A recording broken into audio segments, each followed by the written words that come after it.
Hello সবাইকে, আমি Ahana. Welcome back to my channel dream girl Ahu. আজ আমি তোমাদের সাথে যে ভিডিওটা শেয়ার করতে চলেছি সেটা হলো 3rd জানুয়ারির একটা ভ্লগ। তো এদিন ছিল আমার একটা পিকনিক। আমি নতুন যে টিউশন ব্যাচটায় জয়েন করেছি সেই টিউশন ব্যাচেরই একটা পিকনিক। আর এই পিকনিকটা ছিল আমার 2026 এর প্রথম পিকনিক।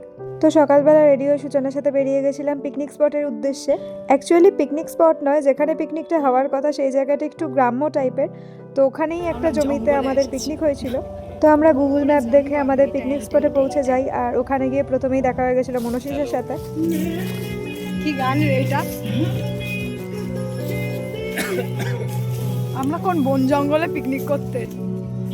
তো আমরা প্রথমে গিয়ে একটু পিকনিকের জায়গা থেকে দূরে গিয়ে দাঁড়িয়েছিলাম, আর তারপর আমাদের ব্যাচের সবাই উনো খেলছিল। তো ওখানে গিয়েই কিছুক্ষণ বসেছিলাম, আর সূচনা ওখানে গিয়ে একটু কাজে লেগেও পড়েছিল। তো যাই হোক, এরপর আমরা ব্রেকফাস্ট করতে বসে গেছিলাম, আর খেতে বসে আমরা বেশ ইয়ার্কিও মারছিলাম। তারপর আমাদের প্লেটে চলে এসেছিল গরম গরম কড়াইশুঁটির কচুরি আর আলুর দম।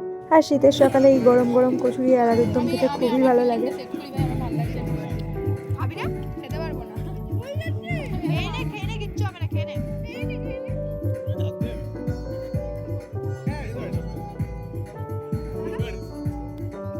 এরপর ছিল রসগোল্লা। সাধারণত আমি মিষ্টিটা স্কিপ করে যাই, কিন্তু সেদিন আমি রসগোল্লাটা খেয়ে নিয়েছিলাম।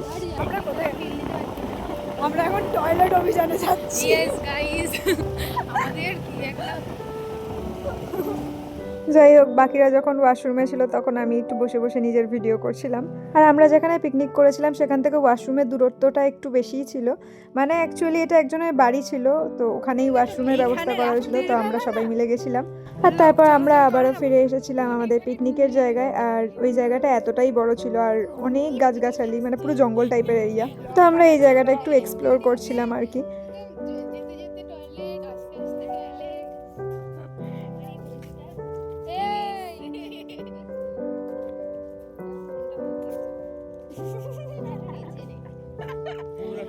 একটা ওয়ান প্লাসের ফোন দেবে, প্লাস ব্যাগ দেবে, পঁচিশ লাখ হন্ডা সুপার স্প্লেন্ডার দেবে, 60 লাখ টাকা করতে পারে রয়্যাল এনফিল্ড দেবে, আর 1 কোটি টাকা করতে বলে একটা সুইফট ডিজায়ার দেবে।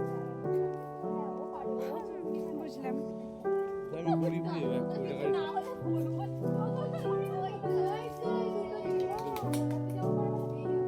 তো যাই হোক, এরপর আমরা একটা ফাঁকা মতো জায়গায় একটু দাঁড়িয়ে গেছিলাম, আর বাকিদের তখন ফটো সেশন চলছিল। আর আমার ছবি কোনো সময়ই ভালো আসে না, তো তার জন্য আমি দাঁড়িয়ে দাঁড়িয়ে একটু ভিডিও করছিলাম আর কি।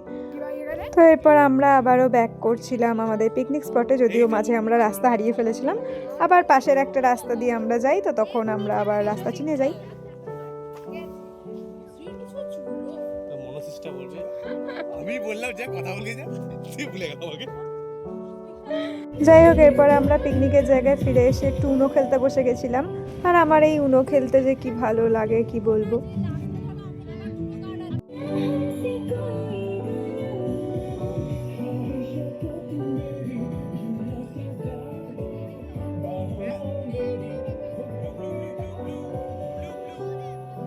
তো পিকনিকের জায়গাতেই কিন্তু রান্নাও হচ্ছিল। তো আমরা একটু ইন্সপেকশনে গেছিলাম যে চিকেন পকোড়ার কোনো সিন আছে কিনা সেটা দেখবার জন্য। তো যাই হোক, এরপর আমরা একটু মহেশপুরের দিকে ঘুরতে গেছিলাম। মানে আমরা যেখানে পিকনিক করছিলাম তো সেখান থেকে মহেশপুরটা বেশ কাছেই, তো তার জন্য আমরা ওখানে গেছিলাম। তো ওখানে একটা চায়ের দোকান আছে, তো আমরা সেখানে গেছিলাম। পিকনিক হচ্ছে, ওটা একটা পার্ক। তো ওখানে আমরা চায়ের দোকানে বেশ কিছুক্ষণ বসেছিলাম, আর এদিকে সূচনা আমাকে বড্ড বেশি জ্বালাচ্ছিল। তারপর আমরা এখান থেকে লেবু চা নিয়েছিলাম, যদিও লেবু চাতে লেবুর কোনো সিনই ছিল না, আর চাটা খেতেও খুবই বাজে ছিল। তো চা খেয়ে মুখ নষ্ট হয়ে যাওয়ার জন্য সূচনা এরপর একটা বিস্কুট নিয়েছিল, আর সেটা থেকে আমিও ভাগ বসিয়েছিলাম আর কি। আর এই জায়গাটা বেশ সুন্দর, রাস্তার দুধারে অনেক জমি রয়েছে আর সেগুলোয় চাষবাসও হয়। আর এই জায়গাতে বাকিরা বেশ কিছুক্ষণ ছবিও তুলেছে। তো তারপর আমরা আবারও পিকনিক স্পটের দিকে রওনা দিই। দেখ সোলার। প্রধানমন্ত্রী এখন সোলার যোজনা, সোলার লাগিয়ে দিচ্ছে, দিয়ে ঘেরে গ্রিডে পাঠাতে বলছে। আমার বাড়িতে লাগানো আছে। তো আমরা যে টাইমে ফিরি একদম সেই টাইমেই চিকেন পকোড়া দেওয়া হচ্ছিল। তো আমরা গিয়েই আগে এক বাটি করে চিকেন পকোড়া নিয়ে নিয়েছিলাম।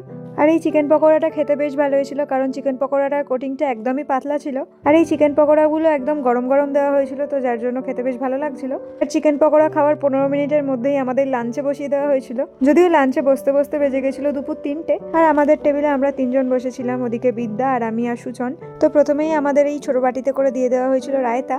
আর এরপরেই চলে এসেছিল গরম গরম বিরিয়ানি, যেটা মনসিস সার্ভ করছিল। ভালোই পরিবেশন করছিস তো, কি আছে ব্লগে ছাড়লে। আর এরপর বাটিতে করে চিকেন চাপ দেওয়া হয়েছিল। তো এরপর আমি খাওয়া শুরু করে দিই। আর বিরিয়ানিটা খেতে খুবই ভালো ছিল, মানে প্রত্যেকটা খাবারই খুবই ভালো খেতে হয়েছিল। আর বিরিয়ানির পরে চাটনি আর পাঁপড়ও ছিল, যদিও আমি সেটা খাইনি। তো খাওয়া দাওয়ার পর আমরা আবারও ওখানে দাঁড়িয়ে কিছুক্ষণ গল্প করেছিলাম বিদ্যার সাথে। আর এরপর আমি চারদিকের একটু ভিডিও করে নিচ্ছিলাম। এই পুরো ব্লগটাতে স্যারকে খুবই কম দেখা গেছে, মানে বলতে গেলে দেখাই যায়নি একেবারে, কারণ স্যার অনেক ব্যস্তও ছিল সেদিনকে। তো যাই হোক, এরপর আমরা স্যারকে আসছি বলে বাড়ি ফেরার পথ ধরি। তো আজকের ব্লগটা এতটুকুই। যদি ভিডিওটা তোমাদের একটু ভালো লেগে থাকে তাহলে ভিডিওটাতে অবশ্যই একটা লাইক করে দিও, কমেন্ট করে জানাতে পারো ভিডিওটা তোমাদের কেমন লাগলো। আর আমার চ্যানেলটাকে সাবস্ক্রাইব করে রেখো এরকম নতুন নতুন আরও ভিডিও দেখার জন্য। বাই।